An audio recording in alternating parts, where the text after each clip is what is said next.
Yeah, I was so thankful to get that. And Bernie speaks off the cuff. This is what he thinks. This is how he works.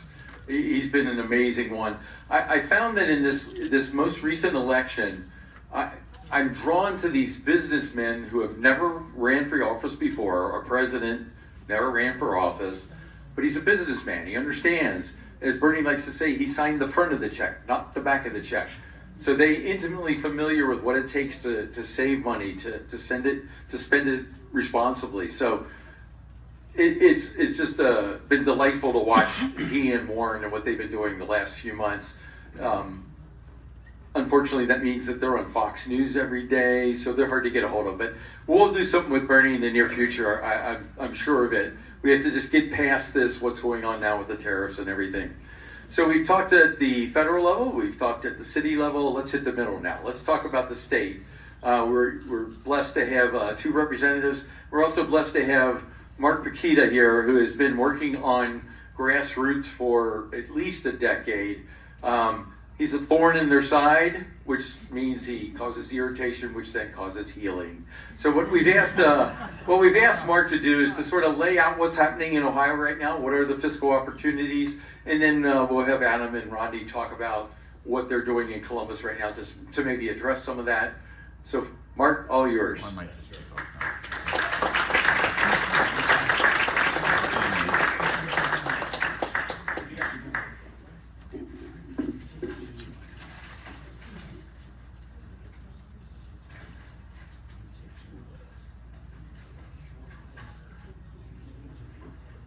Organizing the kids to get this job done.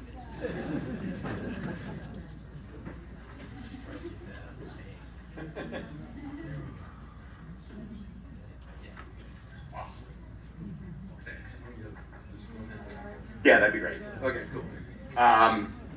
First of all, thank you all for being here, and thank you for having me here.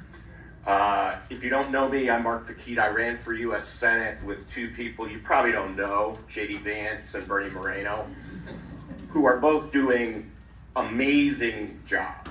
I mean, we should be proud as Ohioans of having people of their capability and character and backbone doing the jobs that they're doing. So it's unfortunate they couldn't be here, but they are doing big stuff. And as George said, every time I text Bernie, I get a response back within like 45 seconds. It's crazy.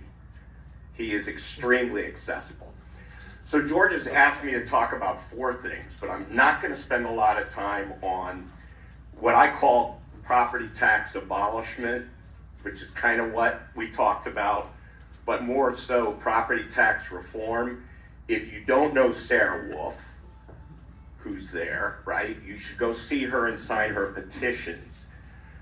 They aren't necessarily working on property tax abolishment, but the amendment would do that to force our legislature and our executive to do something about property taxes. They have got model legislation that could be enacted today, and we are going to have to motivate guys like Rodney and Adam to do the job for us, one way or the other. The other thing was he wanted me to talk about what I would call nibbling on property tax. And I thought about that, and I thought, why am I going to go do the research and put a pitch together on the legislation that's out there from David Thomas and others, when nibbling is the last thing we need. We need revolutionary reform in terms of taxes. So I don't even want to talk about nibbling, because we should say that nibbling is unacceptable and that we're not going to take it anymore. So the other 2 things he wanted me to talk about were spending and issue 2. The pastor, Corey just talked about issue 2. I loved it. I loved having a pastor tell me it was okay to talk about issue 2 the way he did. Issue 2 is a $2.5 billion bond issue that essentially allows a bunch of appointed commissioners in the Ohio Public Works Commission decide who gets money.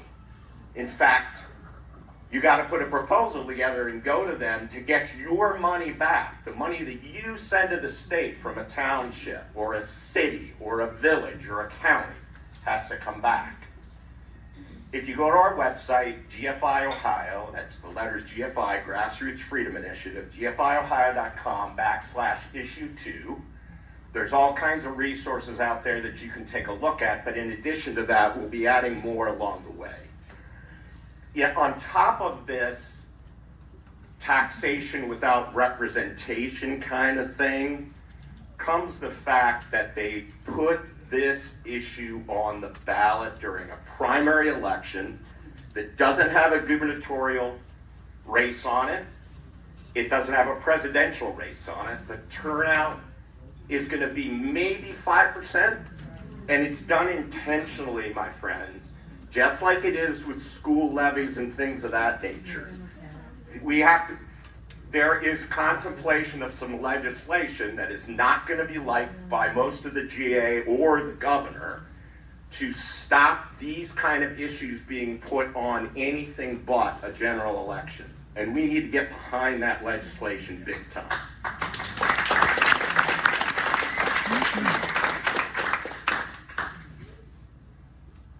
So I think I've covered enough about issue 2. I just want to spend a brief minute on spending. The House sent a budget bill to the Senate this past week. It didn't include anything having to do with health freedoms.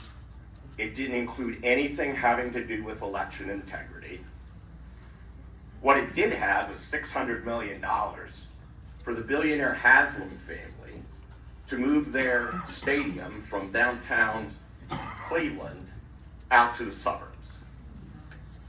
Now, I don't know about you, but as a conservative, a traditional conservative, I do not understand why the government is involved with what is essentially a monopoly professional franchise business. There's just, and we need to stop this kind of insanity. Here's some statistics. The state of Florida has about 23,800,000 in population, citizens. Ohio has about 11,942.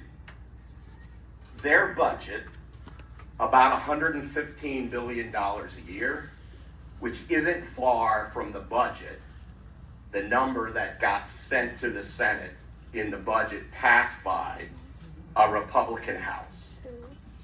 So essentially, they got twice the number of people and are servicing those people and doing a pretty darn good job of it from what I've seen, with half the money we are.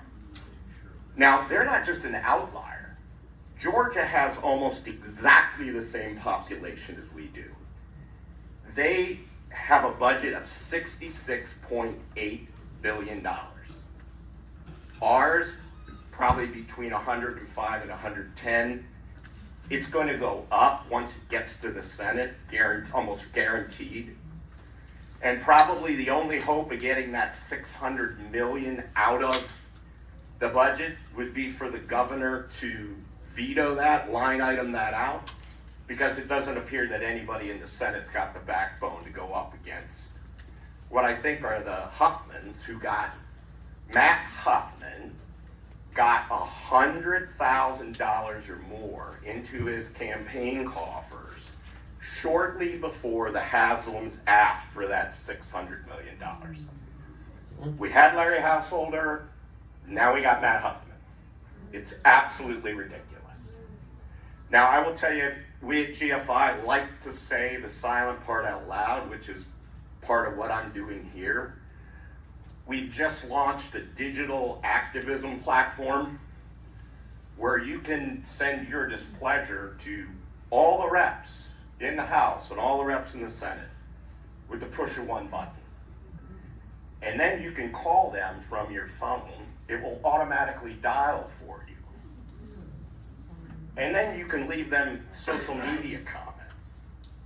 So that's why we would like to get your email address and or your phone numbers, get you on our text distribution system, get you on our email system, so you can be made aware of these things. And if you choose, you can participate in these digital calls to action. Thank you.